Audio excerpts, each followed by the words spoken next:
अस्सलामुअलैकुम everyone, I hope you are doing well. So आज की इस वीडियो में हम अपनी पाइथन की सीरीज़ को कंटिन्यू करते हुए पाइथन में मौजूद लूप्स के बारे में सीखेंगे कि पाइथन में लूप्स क्या होते हैं, इसे किस तरह से हम यूज़ करते हैं, कितनी टाइप्स के होते हैं और कहाँ कहाँ पे इनका यूज़ होता है। सो इससे पहले पाइथन में मौजूद जो वेरिएबल्स होते हैं, लिस्ट, टपल, डिक्शनरी और सेट के बारे में हम डिटेल्ड वीडियो बना चुके हैं। सो अगर वो वीडियोज़ आपने नहीं देखी तो आप इस वीडियो पे मौजूद आई बटन पे क्लिक करके प्लेलिस्ट में जाके वो तमाम वीडियोज़ वॉच कर सकते हैं। सो अब हम बात करते हैं पाइथन में मौजूद लूप्स के बारे में। सबसे पहले हम इसकी डेफिनेशन को समझने की कोशिश करेंगे कि पाइथन में लूप्स बेसिकली होते क्या हैं और इनका यूज़ क्या होता है। सो अगर हम लूप्स के बारे में बात करें तो लूप्स प्रोग्रामिंग में ऐसे स्ट्रक्चर्स होते हैं जो कोड को रिपीट करने के लिए यूज़ होते हैं। यानी अगर आपको कोई काम बार बार करना है तो instead of manually repeating the code आप लूप का यूज़ कर सकते हैं ताकि वो काम ऑटोमेटिकली हो जाए।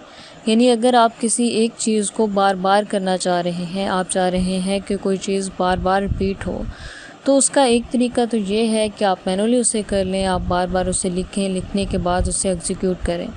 और दूसरा तरीका ये है कि आप एक ही बार लिख के उसके ऊपर लूप अप्लाई कर दें।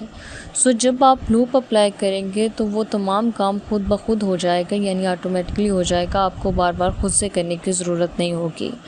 फॉर एग्ज़ाम्पल हम यहाँ पे देखते हैं कि किस तरह से हम इसका यूज़ करते हैं। सो उसके लिए हमने यहाँ पे अपनी कोलैब नोटबुक को ओपन किया हुआ है। ओपन करने के बाद सबसे पहले आप यहाँ से कनेक्ट करेंगे, जो कि हम ऑलरेडी यहाँ पे कनेक्ट कर चुके हैं। सो उसके बाद हमने यहाँ पे एक लाइन लिखी है, प्रिंट हमने करवाया है आई लव पाकिस्तान। सो अगर हम यहाँ पे इसे एग्जीक्यूट करें तो आप देख सकते हैं कि यहाँ पे इसका जो रिज़ल्ट है वो हमारे सामने डिस्प्ले हो चुका है। सो अब हम यहाँ पे ये चाह रहे हैं कि आई लव पाकिस्तान जो है वो यहाँ पे 100 टाइम प्रिंट हो, या 100 टाइम के बजाय हम ये कर लेते हैं कि हम इसे 10 टाइम प्रिंट करना चाह रहे हैं। सो इसका जो एक तरीका है वो तो ये है कि हम खुद से लिखें, हम बार बार 10 टाइम इसे लिखें कि आई लव पाकिस्तान और फिर इसे एग्जीक्यूट करें। वो हम करके भी देख लेते हैं। हम यहाँ पे इसे ही कॉपी करके पेस्ट करेंगे, अगेन हम इसे पेस्ट करेंगे और 10 टाइम हम इसे प्रिंट करेंगे।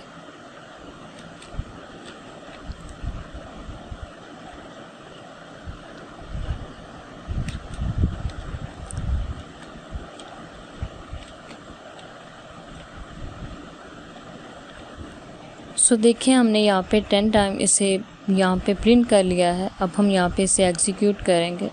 सो अब हमारे सामने इसकी जो आउटपुट है वो आ चुकी है। सो ये तो हमने किया है जस्ट 10 टाइम, लेकिन अगर आपने किसी चीज़ को 100 टाइम प्रिंट करना हो या 1000 टाइम प्रिंट करना हो तो उसके लिए आप क्या करेंगे। सो उसके लिए अगर आप खुद से करने बैठेंगे तो बहुत ज़्यादा टाइम आपको कंज्यूम होगा, सो बहुत ज़्यादा टाइम लगेगा आपको करने में। सो उससे बचने के लिए हमारे पास जो पाइथन में एक आसान तरीका है वो ये है कि हम लूप अप्लाई कर दें। सो हम लूप का यूज़ करेंगे, हम जस्ट एक ही बार लिखेंगे, लिखने के बाद जितना भी हमारा काम होगा वो ऑटोमेटिकली हो जाएगा, हमें बार बार करने की ज़रूरत नहीं होगी। सो वो हम किस तरीके से करेंगे। सो उसके लिए सबसे पहले तो हम ये देखते हैं कि पाइथन में कितने टाइप्स के लूप्स होते हैं। सो अगर हम इसकी टाइप्स के बारे में बात करें तो कॉमनली हमारे पास 2 टाइप्स हैं इसकी, एक है फॉर लूप और दूसरा है व्हाइल लूप। सो सबसे पहले हम बात करते हैं फॉर लूप के बारे में कि फॉर लूप पाइथन के अंदर क्या होता है। सो अगर हम फॉर लूप के बारे में बात करें तो फॉर लूप किसी सीक्वेंस जैसे कि लिस्ट, स्ट्रिंग या टपल, सो इनके एलिमेंट को आइटरेट करता है। मतलब ये कि सीक्वेंस के हर एटम को एक के बाद एक करके उसके ऊपर कोई भी ऑपरेशन परफॉर्म करता है। सो वो किस तरह से कर रहा होगा, फॉर एग्ज़ाम्पल हम यहाँ पे देख लेते हैं। सो हम यहाँ पे प्रिंट करना चाह रहे हैं, हमने यहाँ पे फॉर लूप का यूज़ किया। फॉर आई इन रेंज हमने यहाँ पे बता दी कि कितने टाइम हम इसे प्रिंट करना चाह रहे हैं। हमने यहाँ पे 5 टाइम किया और उसके बाद हमने अपना वही कोड यहाँ पे दे दिया, आई लव पाकिस्तान, जो हमने ऊपर खुद से करके देखा था। सो अब हम यहाँ पे क्लिक करेंगे, क्लिक करने के बाद इसे हम यहाँ पे एग्जीक्यूट करेंगे तो आप देख सकते हैं कि जस्ट 1 क्लिक पे ये 5 टाइम प्रिंट हो चुका है। अगर हम यहाँ पे 5 की जगह 10 कर दें, अब हम इसे एग्जीक्यूट करें तो देखिए 10 टाइम प्रिंट हो चुका है। इसी तरह से अगर हम 100 टाइम कर दें तो आप देखेंगे कि ये जस्ट 1 सेकंड के अंदर ये 100 टाइम यहाँ पे प्रिंट हो जाएगा। सो ये बेनिफिट होता है लूप का, यानी वो काम जिसमें हम अपने घंटों लगाते हैं किसी काम को करने के बार अगर हमने किसी चीज़ को रिपीट करनी हो तो लूप का यूज़ करके हम सेकंड्स में वो काम कर सकते हैं। सो ये तो था हमारे पास फॉर लूप। सो इसी तरीके से हमने यहाँ पे एक और भी एग्जांपल ली है। अब हम यहाँ पे ये जो हमारे पास फ्रूट्स हैं हम इसे प्रिंट करना चाह रहे हैं। सो हम इसके ऊपर अप्लाई करेंगे और इस तरीके से हम इसके ऊपर फ्रूट्स के ऊपर फॉर लूप का यूज़ करेंगे। सो ये हमने किया। अब हमारे सामने जो दूसरी इसकी टाइप है वो है while loop. So while loop क्या होता है? अगर हम वाइल लूप के बारे में बात करें तो वाइल लूप ये है कि वाइल लूप तब तक हमारे कोड को एग्जीक्यूट करता है जब तक कंडीशन ट्रू रहे, यानी हम इसके अंदर हमने कंडीशन को सेट करना होता है। जब तक हमारी जो कंडीशन होती है वो ट्रू रहेगी तो तब तक हमारा जो कोड है वो एग्जीक्यूट होता रहेगा। मतलब जब तक आपकी कंडीशन फुलफ़िल हो रही है लूप चलता रहेगा। वो किस तरह से? सो उसके लिए आप यहाँ पे देख सकते हैं इसके एग्जांपल। हमने यहाँ पे काउंट का वेरिएबल बनाया। सो हमने यहाँ पे किया कि काउंट 1 और हमने यहाँ पे कंडीशन सेट कर दी 5 कि जब तक 5 के लेस देन नहीं हो जाता, जब तक 5 के इक्वल या लेस नहीं हो जाता तब तक क्या है, ये जो हमने यहाँ पे काउंटिंग यहाँ पे लिखा है ये प्रिंट होता रहे। सो उसके बाद हमने काउंट में 1 को प्लस कर दिया है ताकि एक बार जब ये लूप चले उसके बाद ये अगेन उसमें प्लस ऐड होता जाए और ये इसकी कंडीशन बार बार अप्लाई होती जाए जब तक कि कंडीशन हमारी ट्रू नहीं हो जाती। सो हम यहाँ पे इसे करेंगे एग्जीक्यूट। तो आप देख सकते हैं कि ये 5 टाइम यहाँ पे एग्जीक्यूट हो रहा है। अगर हम यहाँ पे काउंटिंग की जगह कुछ और कर दें, हम यहाँ पे आई लव पाकिस्तान ही कर देते हैं।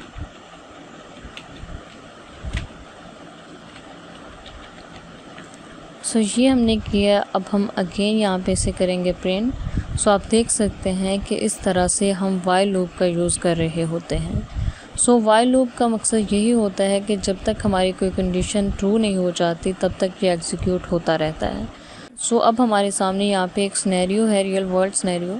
सो ये है कि अगर आपको 10 कस्टमर्स को कोई डिस्काउंट ऑफ़र करना है, यानी डिस्काउंट ऑफ़र करने के लिए आपने कोई SMS भेजना है। Instead of manually sending each message आप एक लूप का यूज़ कर सकते हैं ताकि वो काम ऑटोमेटिकली हो जाए। यानी अगर आप खुद से करने बैठेंगे तो आपका बहुत सारा टाइम लगेगा, लेकिन अगर आप उसके ऊपर लूप अप्लाई करें तो आप जस्ट अ सेकंड में वो काम कर सकते हैं। सो हमने यहाँ पे कस्टमर्स के नेम यहाँ पे लिखे, जो भी हमारे कस्टमर्स के नेम थे। उसके बाद हमने यहाँ पे फॉर लूप इसके ऊपर अप्लाई कर दिया कि फॉर कस्टमर जो भी हम उन्हें मैसेज देना चाह रहे थे वो हमने यहाँ पे मैसेज यहाँ पे ऐड कर दिया, प्रिंट कर दिया है। सो अगर हम यहाँ पे इसे प्रिंट करेंगे, प्रिंट करने के बाद आप देख सकते हैं कि जितने कस्टमर्स थे हमारे पास सो तमाम को ये SMS चला जाएगा। सो इस तरह से लूप वर्क कर रहे होते हैं, यानी वो हमारे काम को इतना आसान कर देते हैं कि जिस काम में हमें घंटों लगते हैं उनको सेकंड में ये कर देते हैं। सो उसके बाद हमारे पास एक डिटेल एग्जांपल है। हम इस एग्जांपल से वाइल लूप का प्रैक्टिकल यूज़ करके देखेंगे। सो फॉर एग्ज़ाम्पल अगर आपको एक ATM सिमुलेटर बनाना है जो कि यूज़र से विड्रा अमाउंट पूछता है और तब तक रन करता है जब तक कि यूज़र के अकाउंट में बैलेंस 0 नहीं होता। सो उसके लिए हम किस तरह से यूज़ कर सकते हैं? सो उसके लिए हम यहाँ पे वाइल लूप का यूज़ करेंगे। हमने यहाँ पे बैलेंस सेट कर दिया है 1000 और उसके बाद हमने इसके ऊपर वाइल लूप अप्लाई कर दिया। हमने वाइल लूप अप्लाई किया और इसके अंदर हमने यहाँ पे कह दिया कि विड्रा जो अमाउंट है, एंटर अमाउंट टू विड्रा करने के लिए अपनी अमाउंट यूज़र ऐड करेगा और ये तब तक एग्जीक्यूट होता रहेगा जब तक कि यूज़र की जो अमाउंट है वो 0 के इक्वल नहीं हो जाती। सो यहाँ पे हमने ग्रेटर देन 0 किया है, यहाँ पे कंडीशन सेट कर दी है। अगर हम इसे प्रिंट करके देखें यहाँ पे, सो यहाँ पे हम अपनी अमाउंट कोई भी ऐड करेंगे। फॉर एग्ज़ाम्पल हम 500 कर देते हैं, एंटर प्रेस करेंगे तो ये अगेन हमसे पूछेगा, तब तक पूछेगा जब तक कि ये कंडीशन जो है ट्रू नहीं हो जाती। सो इस तरह से फॉर लूप और वाइल लूप वर्क कर रहा होता है। सो इस तरह से हम इनका यूज़ करते हैं अपनी आसानी के लिए। लूप्स का यूज़ करते हुए हम अपने काम को जल्दी कर सकते हैं। सो आई होप कि आपको लूप्स के बारे में समझ आ गई होगी कि लूप्स क्या होते हैं, किस तरह से यूज़ होते हैं और कहाँ पे इनका ज़्यादा यूज़ होता है और कितनी टाइप्स के होते हैं। सो अगर इससे रिलेटेड आपका कोई क्वेश्चन हो या कहीं से आपको किसी चीज़ की समझ ना आई हो, सो आप कमेंट सेक्शन में टाइप करके हमसे पूछ सकते हैं। सो डिस्क्रिप्शन में आपको ड्राइव का लिंक मिल जाएगा, जिसमें हमारी जितनी भी फाइल्स होंगी यानी जितनी भी नोटबुक्स होंगी वो तमाम आपको मिल जाएंगी, डिक्शनरी से रिलेटेड, सेट से रिलेटेड, टपल से रिलेटेड, लिस्ट से रिलेटेड। सो जितने भी लेक्चर्स में हमने कोई नोटबुक यूज़ किया है तो वो तमाम आपको ड्राइव में मिल जाएंगे। So thanks for watching, best of luck.